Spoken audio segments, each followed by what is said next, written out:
Hello YouTube, my name is The Legend of DS and welcome to a review video of the Nintendo Switch's first year and how well the Nintendo Switch has been doing throughout this first year, since today marks the first year anniversary of the system. This is the second video I'll be doing and posting today. The other one was about how many franchises and what franchises can achieve their max potential and sell the most on Nintendo Switch. So let's get started with this year in review, basically, by looking at three aspects of the Nintendo Switch: marketing, games, and overall sales. So let's first off start off with marketing. Marketing for the Nintendo Switch. Marketing for the Nintendo Switch has been actually pretty good since the beginning. The Nintendo Switch was first revealed on October 20th, 2016 with a very short 3-minute trailer, not very short, but a 3-minute trailer that showcased what the Switch was about and some of the games that would be coming out with it. Then we didn't get any new information, if I'm not mistaken, until the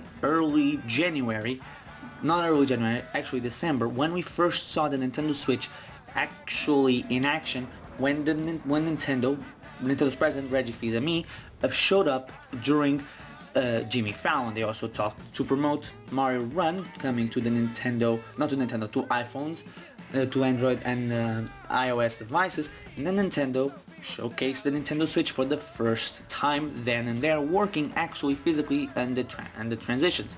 Obviously there were some people that were upset over the fact that Nintendo went to Jimmy Fallon, but that was a good thing. That was a great strategic turnaround because it went to a place where most people watching would not be looking after Nintendo, not just Nintendo, but gaming related content, and showcasing them the Nintendo Switch for the first time and showcasing it there was a brilliant strategy.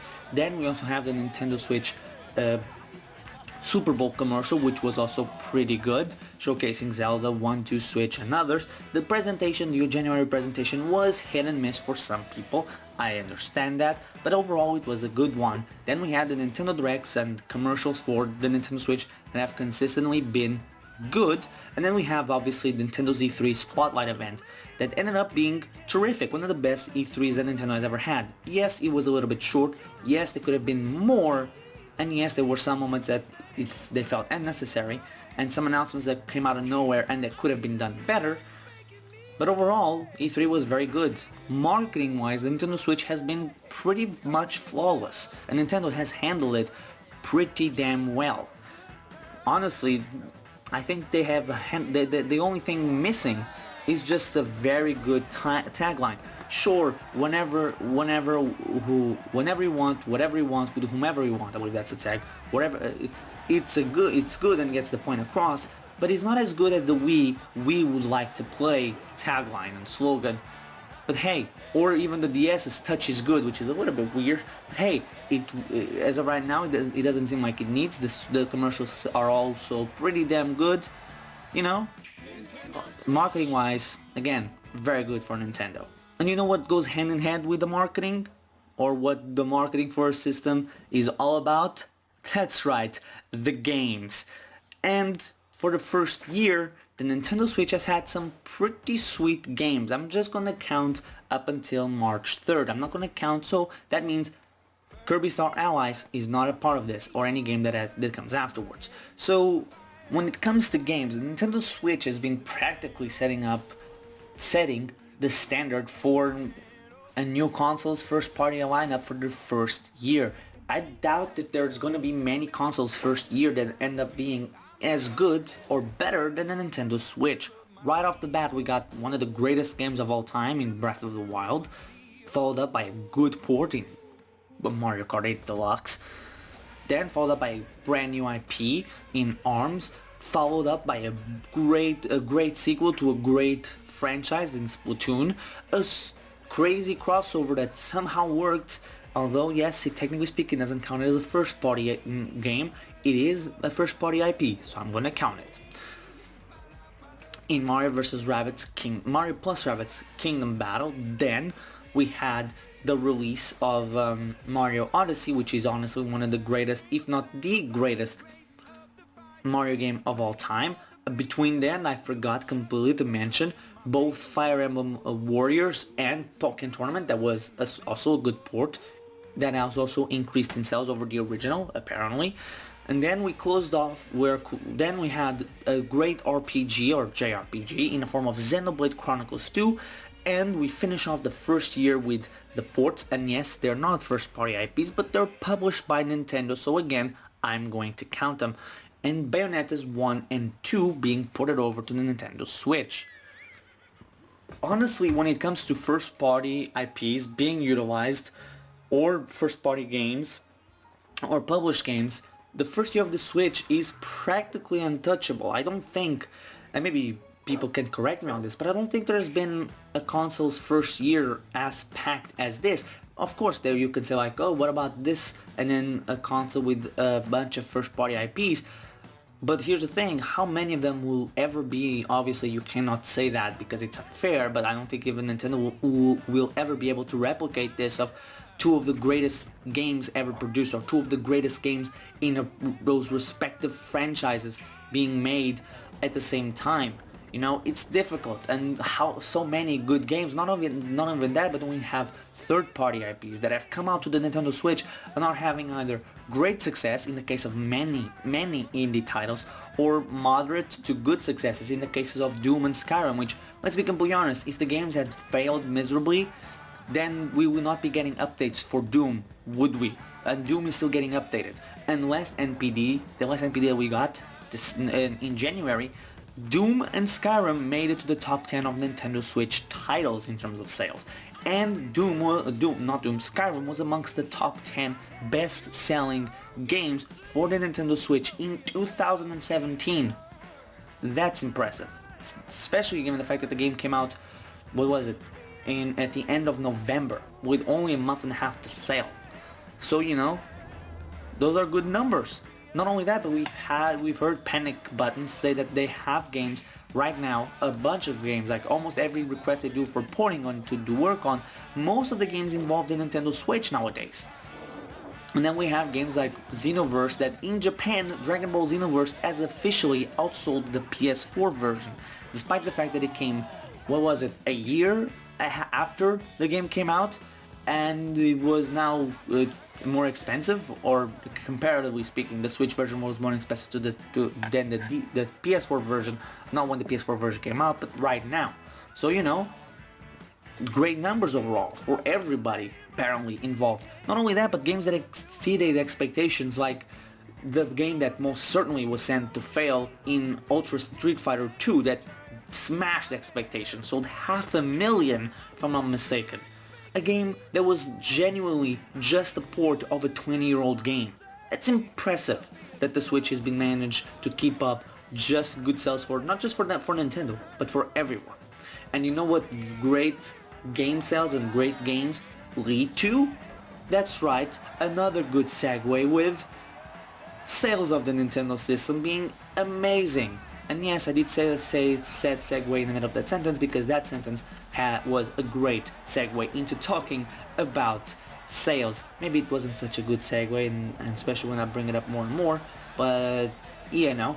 But the sales of the Nintendo Switch have been impressive, not just of the software level, because again, multiple games have done great things. Xenoblade Chronicles is the best-selling Xenoblade game ever. Breath of the Wild is going to achieve that. Mario Odyssey most likely will be the best-selling 3D Mario ever, and join maybe the 2D games in terms of how much it sells. Mario Kart 8 Deluxe is already surpassed. It should be at this point in time over the Wii U version, despite the fact that it's sold in just 9 months, or has been out for not even a year, and has already done the 8 million plus. I wouldn't be shocked if the game ended up over 10 million by June, July. You know, it's impressive all around. The third parties keep telling us we're doing great. We have indie saying like the Switch has sold better than all the other versions combined. We have multiple games exceeding expectations. Well, again, Ultra Street Fighter. But the Switch itself is the quintessential, it's the coup de grace of everything. The Nintendo Switch, we don't have numbers for the first full year.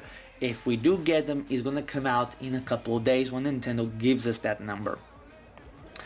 But from what we know, the Nintendo Switch might have just shipped as of right now, it's obviously over 15 million, but it should be closer to 16, 17, and maybe even 18 million.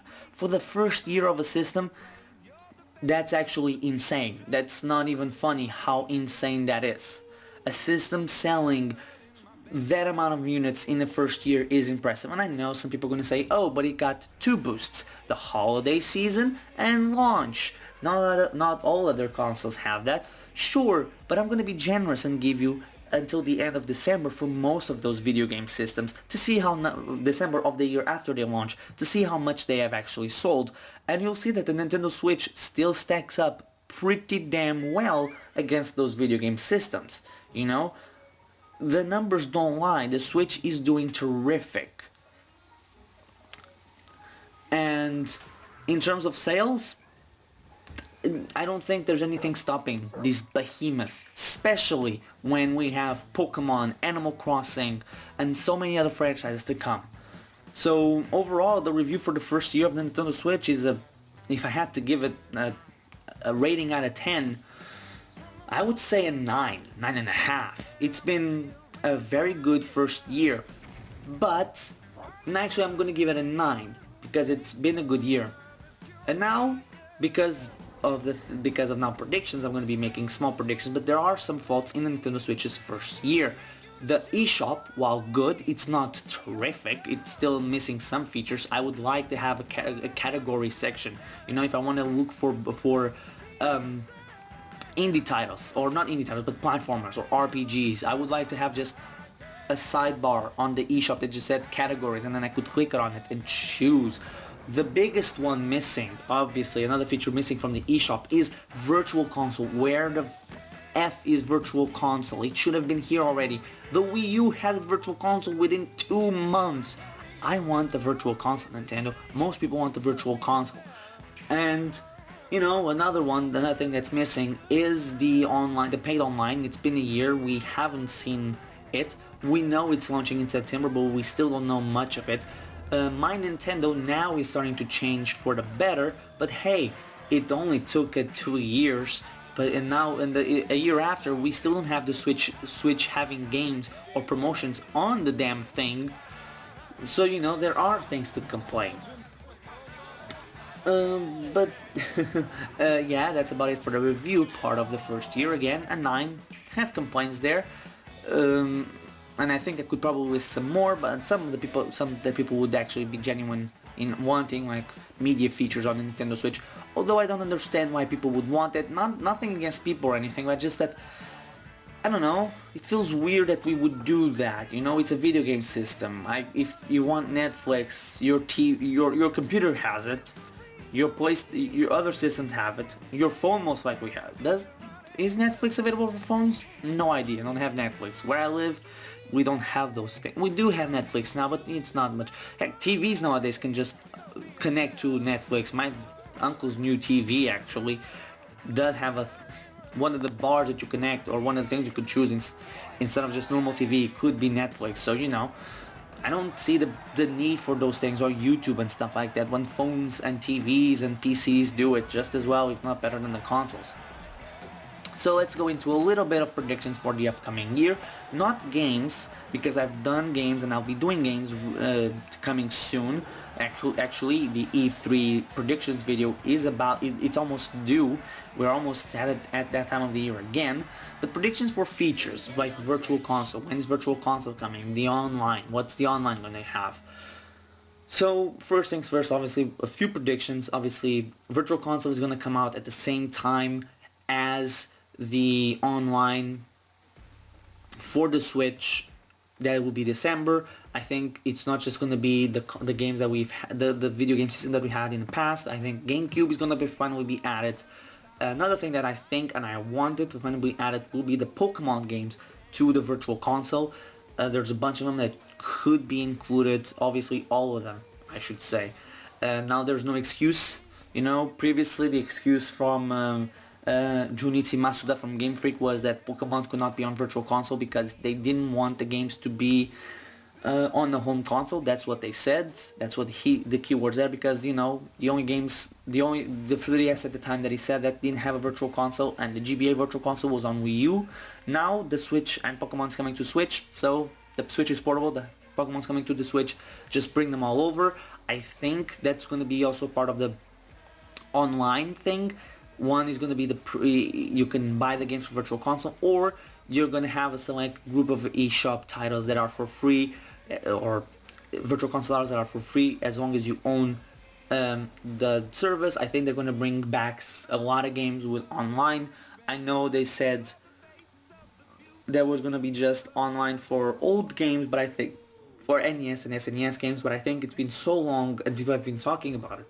I wouldn't be shocked if Nintendo said, you know what, we're bringing back for Wii games, for DS games, for GameCube games we're going to install it, and then N64 we're going to give them online features, which would be pretty sweet.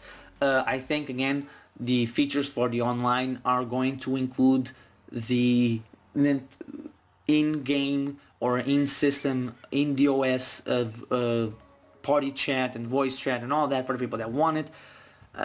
So yeah, that's about it for this video. I don't know how long it's going to be because I'm going to have to cut a lot of it. So thank you guys for watching. Stay tuned for the channel because coming up soon, I believe on the 12th, will be on the day that the predictions for E3 come out, and that usually is one of the biggest videos for this channel. So yeah, thank you for watching. Comment down below what you think of the Wii U is not the Switch's first year in terms of marketing, sales, the games, and some of your predictions, especially for features coming to the Nintendo Switch in the future. Also, one prediction I forgot, the media features, I believe they're all going to be coming out this summer. So yeah, thank you guys for watching. I've been the Legend of DS, and I'll see you guys next time.